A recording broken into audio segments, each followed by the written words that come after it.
ย้อมคำของคนโดยทั่วไปยังเป็นประเด็นคุณงานอ่านหมาฮอนจงบุญเพราะว่าจะเป็นบ้านเฮาหรือบ้านอื่นแม้แต่อยู่อเมริกาคนละฝากโลกคนละโซนเวลากับเราเขาก็ยังโหกิติศักดิ์ของเพิ่น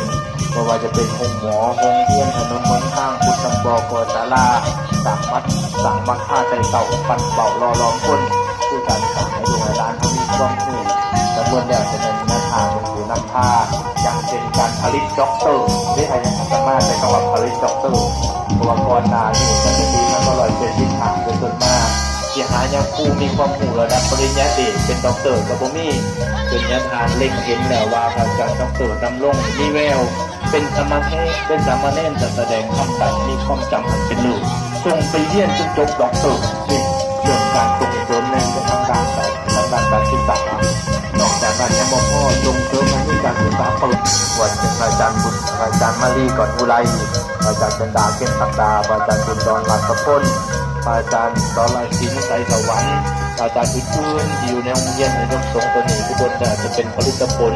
จากงานในปั้นผ้าจางโบสผ้าจางหม้อแจกผ้าจางศาลานับโบนวนอันจำมาเล่นหน่อยด้วยอย่างไปนี่โมเมนต์อื่นได้อย่างคนยันยม